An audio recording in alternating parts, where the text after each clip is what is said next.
Two emus cost $5 from the back of a livestock importer's truck parked outside the Liberal Co-op on a Tuesday morning in March, which was what they cost because the importer had a long drive to Kansas City and emu transport was, in his words, an experience he preferred to limit. Ada Voss had been at the co-op for fence wire. She had not been looking for emus. She had, however, known about emu oil since 1931, when she had read about it in a pharmaceutical trade journal at the pharmacy where she worked before her father died and she came home to run the farm. The journal had a single page on emu oil, the anti-inflammatory properties, the dermal penetration rate that outperformed every other natural oil on the market, the medical supply documentation that said domestic production was zero and all commercial supply came from Australia. She had dog-eared that page. She had thought, if I ever find the birds. On a Tuesday in March, she found the birds. She looked at them for 2 minutes through the crate wire. A male and female, adult birds, 5 feet tall, the dark brown-black plumage carrying the specific sheen of well-nourished Australian emus in good condition. Their eyes were amber-orange, and they were looking at the Kansas street scene with the alert, curious attention of birds that find everything interesting and are not frightened by things they have not encountered before, which is either a quality of good temperament or of complete confidence in their own size, and in emus it was generally both. She asked the importer one question: had they been paired long enough to be a proven breeding pair? He said 3 years, in Australia, before the import. She offered $4. He said $5. She paid $5 and loaded them into the reinforced crate she did not have because she had not planned for this, which meant the importer's crate came with them at no additional charge because he wanted to be on the road. She drove home with 2 Australian emus in her truck bed, which was 12 miles of dirt road and enough time to work out the arithmetic she had been carrying since 1931. An adult emu produced approximately 250 to 300 fluid ounces of raw fat from the thick layer beneath the skin, the insulating layer the bird used in the Australian climate, which rendered to 5 or 6 pints of pharmaceutical-grade oil. At $4 per pint, which was the price the 1931 journal had documented for medical-grade supply, a single adult emu represented $20 to $24 of oil income per year. 2 emus, $40 to $48. More than the wheat had made in either of the previous 2 years, and that was before accounting for the eggs. Seth Alderman was at the east fence when she pulled into the yard. He had been at the east fence on Tuesdays since April. There was a fence post on the east property line that had needed resetting in April, and that had been adequately reset in April, and that he had continued attending to every Tuesday with the patient expression of a man who had found a pretext and intended to use it until a better arrangement presented itself. He looked at the crate in the truck bed. He looked at what was in the crate. He looked at Ada.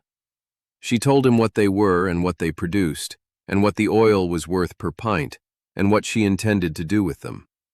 She told him this the way she told him everything, directly, in order, without softening the parts that sounded unusual, because unusual was accurate, and accuracy was more useful than comfort. He listened the way he listened to things she told him, completely, without interrupting, arriving at his position only when the full account was in. "You knew about emu oil before you found these birds," he said. "Since 1931, she said. "I was waiting for a source." He looked at the crate, at the 2 birds regarding him through the wire with the amber-orange eyes. "Where does the oil come from specifically?" he said. She told him. The fat layer, the rendering process, the pharmaceutical-grade filtration. He absorbed this with the specific quality he brought to information that was outside his prior frame of reference. Not skepticism, revision. He was a man who updated his position when the evidence required it, which she had come to understand was one of his defining qualities. "Help me get them to the pen," she said. He helped. The pen she had built the previous weekend, 6-foot fence because emus could step over anything lower, steel posts because an adult emu could push through wood posts if it decided to, a shelter structure on the north wall, received the two birds without incident. They stepped out of the crate and walked the perimeter of the pen with the methodical circuit of birds learning new boundaries. And then the male walked to the water trough and drank, and the female walked to the east fence and looked at the Kansas pasture beyond it, with the alert interest she brought to everything. Ada wrote in the notebook, "Settled immediately, male to water first. Good temperament indicators." Before we find out what these two birds from Australia become, tell us in the comments where you're watching from. This story is reaching people from all across the country, and we love knowing where our voice is landing.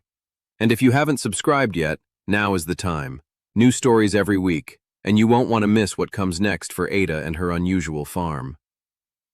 The county's opinion formed before the week was out, which was the standard timeline for unusual decisions in Seward County. The opinions were various, but arrived at similar conclusions. The birds would escape. The birds were dangerous. The birds were not farm animals. The $5 investment was going to prove instructive about the difference between reading about something in a journal and actually doing it in Kansas.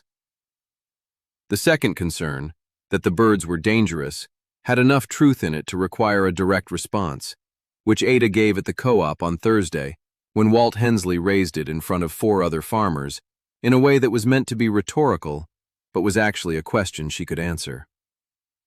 Emus were not inherently dangerous. They became dangerous when cornered or approached from directly behind, because both triggered the forward and down kick that an emu's legs could deliver with significant force, a kick designed, in the Australian landscape, for dealing with predators that grabbed from behind. The management protocol was straightforward. Never corner, never approach from behind, move calmly, give the bird a visible exit at all times. She had read this in the Australian agricultural documentation she had ordered in January, when she was still in the finding a source phase of the operation, and she had applied it from the first morning.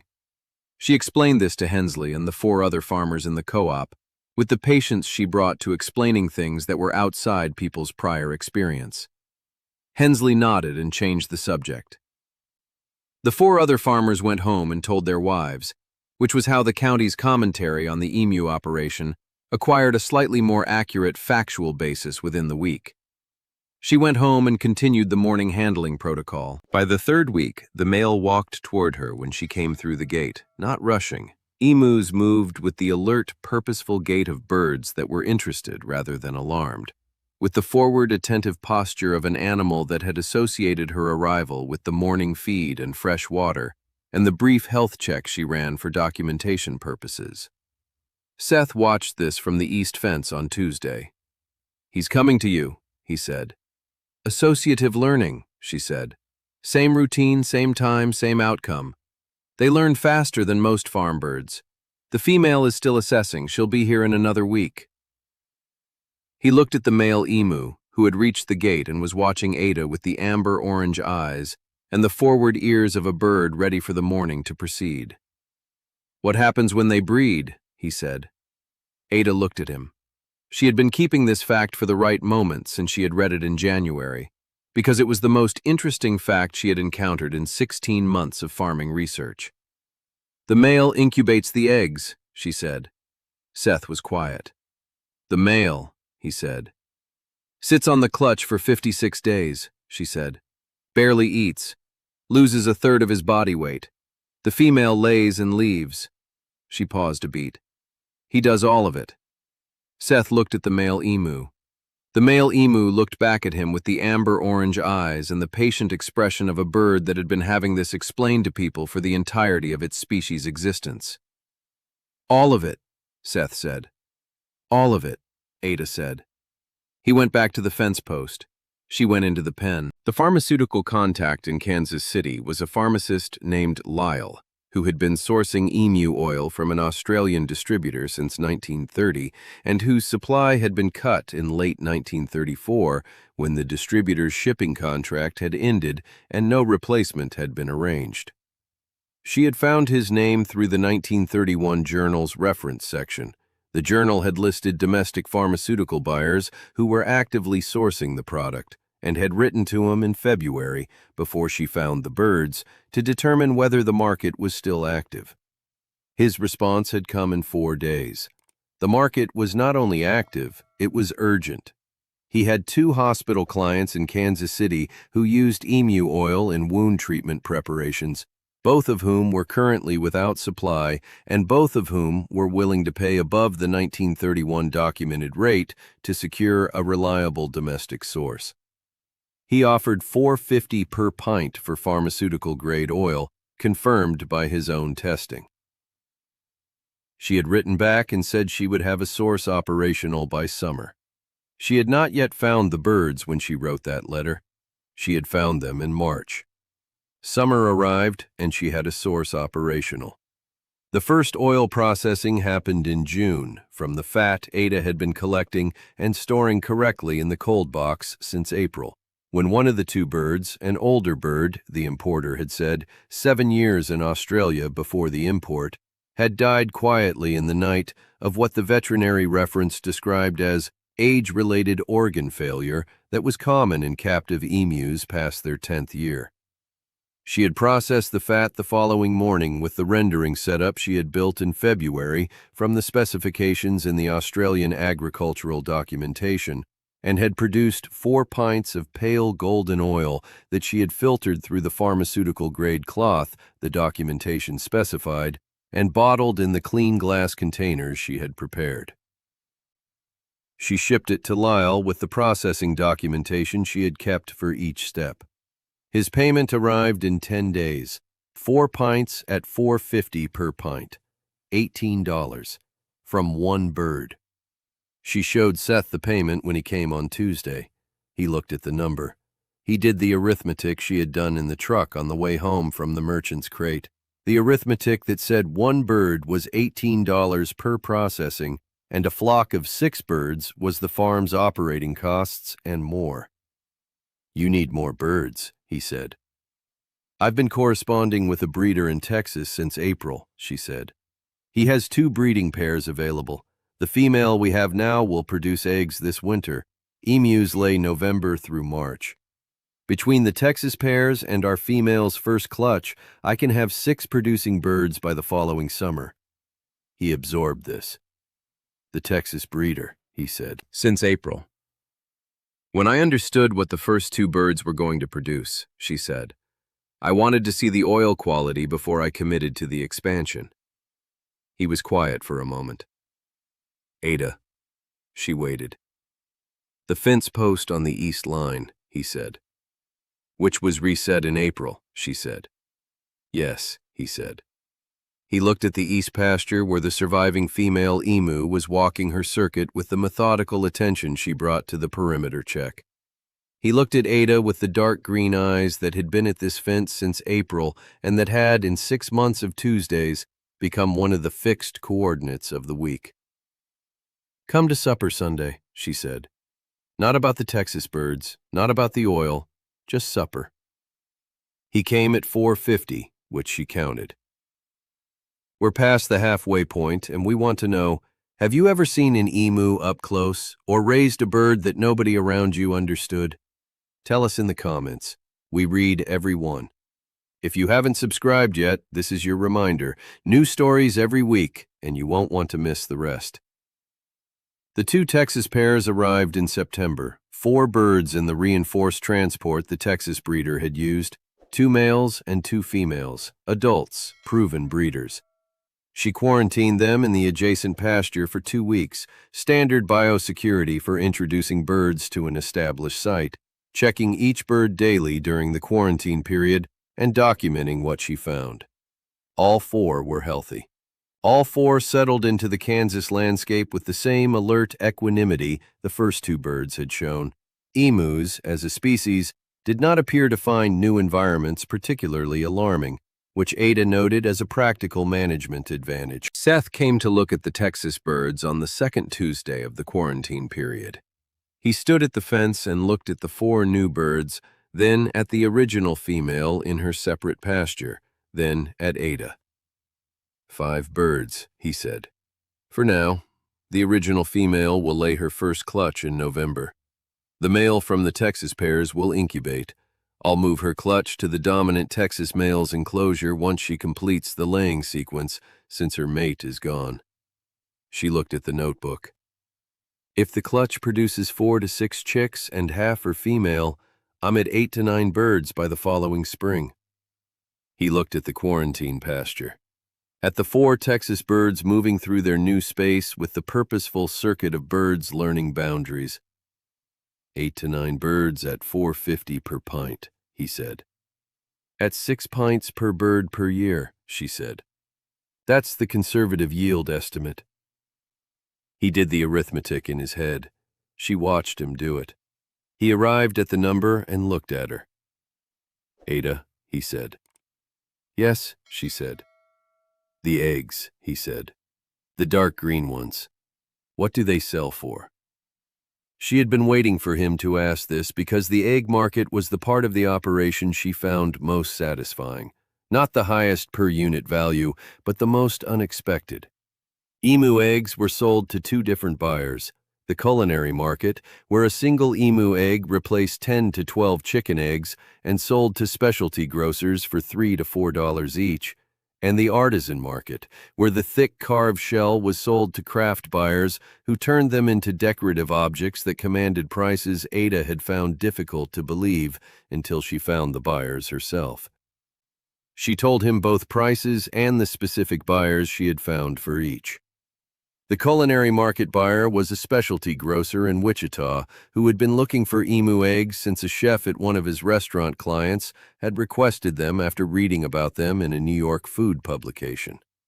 The artisan market buyer was a woman in Kansas City who carved and decorated emu shells and sold the finished objects through a craft gallery on Main Street at prices that Ada had found genuinely surprising the first time she saw the gallery's catalog. A single carved emu shell in that catalog was priced at $12, and the gallery sold them consistently to customers who considered them decorative objects of the first order. The shell was thick enough to carve in relief. The natural dark green color was unlike any other egg in North America. The size alone made each shell a presence in a room. Ada received $1 per raw shell from the Kansas City buyer.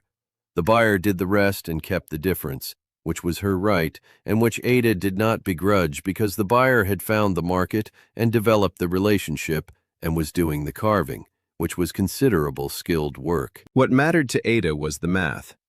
20 producing females at 20 eggs per season per female was 400 eggs per year. At $1 per shell to the artisan buyer and $3.50 per egg to the culinary grocer, split by whatever ratio the market demanded, the egg income alone covered the farm's seed costs. She explained none of this to Seth in that moment. She gave him the top-line numbers and let him do the rest, because he was a man who did his arithmetic correctly and did not need the intermediate steps walked through. Ada, he said. Yes, she said. The fence post, he said. Seth, she said. I know, he said. I know it was reset in April. She looked at the quarantine pasture, at the 4 Texas birds, at the original female in her separate enclosure, walking her perimeter with the deliberate, purposeful attention she brought to everything in her environment. At Seth at the east fence with the dark green eyes and the dark canvas cap, and the 212 Tuesday mornings since April that had started with a fence post and had become the week's fixed point for both of them, without either of them deciding that was what was happening. Come for Tuesday supper, she said. Starting this week. Not about the birds, just Tuesday. He looked at her. Just Tuesday, he said. And Sunday, she said.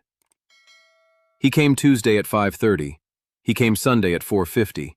He kept coming after that, and the 2 days became the structure they organized around the way the Tuesday bird checks and the Sunday record-keeping were the structure they organized around. And none of it required additional explanation, because both of them were operating from the same information, and both of them drew correct conclusions from available evidence, which was one of the specific things they had in common. The female's first clutch arrived in November, 7 eggs over 3 weeks, dark green and dense and weighing just over a pound each. Ada moved them to the Texas male's incubation setup the evening the last egg was laid, which was the correct timing based on the Australian documentation, and which the Texas male accepted with the focused seriousness of a bird that understood his role completely. He sat on the 7 eggs for 56 days, losing a third of his weight in the process, and 5 of the 7 hatched in January, 3 females and 2 males. She kept all 5. The males would produce oil when they reached adult weight. The females would produce eggs and eventually breed.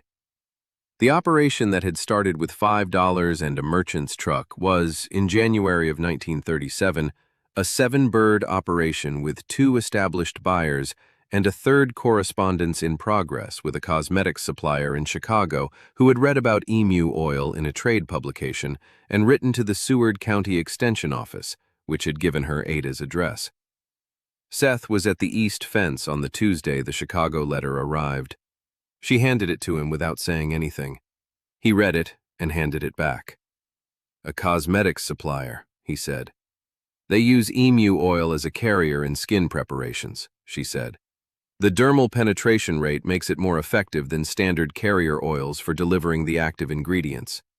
They've been sourcing from Australia. Their supplier is unreliable." She looked at the letter. "They want a domestic source." He looked at the 7 adult birds visible in the east pasture and the 5 chicks in the adjacent enclosure. At the farm that had been a failing wheat operation in November of 1933 and was, in January of 1937, producing oil and eggs for 2 buyers and in correspondence with a third. At Ada at the fence with the honey gold braid and the amber eyes and the pharmaceutical documentation notebook she carried everywhere. "How many birds do you want eventually?" he said. 20 producing adults, she said. "At the conservative oil yield, that's 120 pints per year. Split across 3 buyers at the established pricing, that's—" She paused. "More than I need to tell you." He looked at her. "You've already calculated it." "In November," she said, "when the first clutch came in and I understood what the breeding rate was going to be." He was quiet, with the quality she had come to understand as his version of being moved by something. Not stillness, exactly, but the specific density of a man who has received something significant and is holding it carefully before he responds. "Ada," he said. She waited. "I'd like to stop accounting for my time here with the fence post," he said. She looked at the east pasture. The 7 adult birds were in the morning circuit, the deliberate perimeter walk that emus performed every morning regardless of what else was happening, covering the same ground in the same order with the methodical consistency of animals that found their routine worth maintaining. They did not vary it. They did not skip it. They were birds that knew what they were doing and did it every day, which was, she had found, the quality she most valued in everything around her. "You stopped accounting for it in July," she said. "When you came on a Wednesday in addition to Tuesday and there was no fence concern to reference." He looked at her steadily. "I know," he said. She looked at the birds. At the chicks in the adjacent enclosure, growing fast in the way of young emus, rapidly, specifically, each week a measurable addition to the birds they were going to become. At Seth at the fence with the dark green patient eyes and the worn canvas cap, and the 200-and-something Tuesdays that had become Tuesdays and Sundays, and the occasional Wednesday when something seemed to require it. "Come for supper tonight," she said. "Not tomorrow, tonight." He came at 5:15. She counted it and noted it in the notebook, in the column she had started in April for things worth tracking over time. Some things you found by accident from a merchant who wanted to be on the road and would take what he could get for 2 birds from Australia. Some things you found because you had dog-eared a journal page in 1931 and kept it in your memory until the moment it became relevant.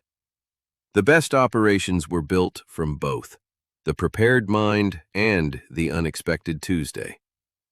20 birds, 3 buyers, 1 fixed point at the east fence every week. It was, by any calculation she had run, exactly enough. If you've made it to the end of this story, thank you. Truly. Leave us a comment below. Did you ever encounter an animal that nobody around you understood, but that you knew was something? On the farm or anywhere else? Your stories are what makes this community what it is. Subscribe if you haven't already. We'll have a new story for you next week. We'll see you there.